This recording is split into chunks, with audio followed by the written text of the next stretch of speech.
Alô, galerinha do 7º ano, tudo bom?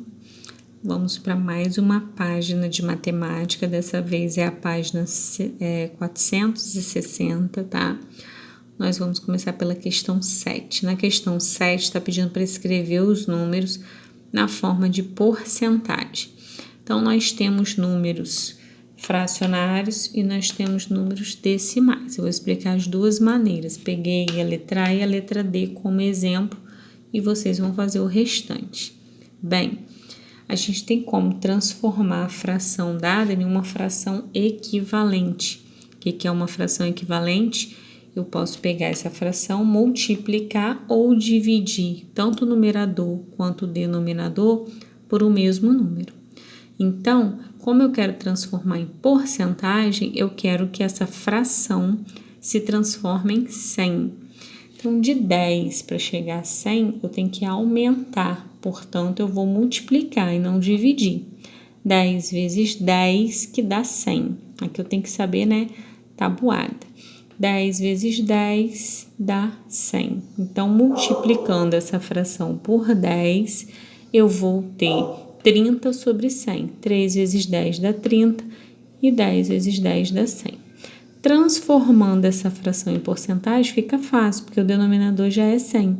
Então, é só colocar 30 e o símbolo de porcentagem, porcento. Ou eu tenho como fazer de uma outra maneira. Dividir 3 por 10. 3 dividido por 10 dá 0,3. E aí eu multiplico 0,3 por 100, ou seja, avanço 2 casas decimais. Como eu não tenho 2 casas decimais aqui, eu preencho com 0, ficando 30%, dá no mesmo. Na letra D, é um número decimal. E aí eu posso transformar esse número decimal em uma fração, 73, né? Tiro a vírgula primeiro, fica 73 sobre 100. E depois eu transformo em porcentagem, 73%, né? Ou também posso fazer o quê? Pegar o número que já está em decimal, multiplicar por 100. Aqui eu já tenho as 2 casas decimais, não preciso acrescentar 0, fica 73%. A questão 8 está pedindo para converter as frações para números decimais, ou seja, dividir o numerador pelo denominador. Eu vou encontrar um número decimal, mas também pede para a gente classificar se esse número é um decimal exato ou uma dízima periódica. O que isso significa? Decimal exato, né? Que eu vou encontrar o resto zero nessa conta. E uma dízima periódica é quando eu não encontro o resto zero, meu resto não tem fim, assim como o número lá do quociente da resposta vai se repetindo, né?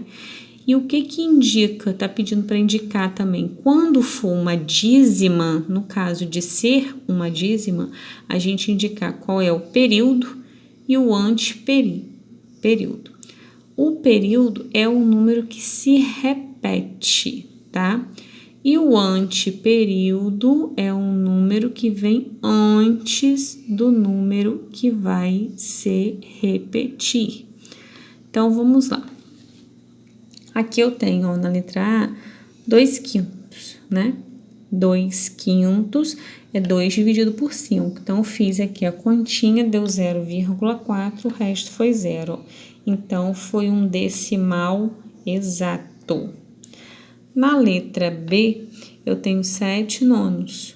Então, dividi o 7 por 9, não deu, né? 0, acrescentei um 0 lá, deu 7, vezes 9 dá 63, sobra 7. Botei o 0, fui continuando a conta. Só que sempre tá sobrando 7, eu tô acrescentando 0 e tá dando 7. Ou seja, isso não tem fim. É uma dízima periódica, com o período 7. O que é período? Período é o número depois da vírgula que vai se repetindo. Agora, o que é o anteperíodo, né? Nesse caso, não tem. Vou colocar aqui uma dízima, ó, 0 0,8666, vamos supor, né? Que foi uma dízima aqui. E nessa dízima eu tenho o meu anteperíodo e eu tenho o meu período. O que é o anteperíodo? É esse número que vem antes da repetição, tá? E o período é aquilo que se repete, o número, o algarismo que vai se repetindo. No caso da B, eu tenho apenas o período, eu não tenho anteperíodo. Ok? Mais outras letras aí que vocês vão continuar a fazer, né? Eu fiz a A e a B, vocês vão fazer o restante. Vocês podem encontrar o anteperíodo e o período depois.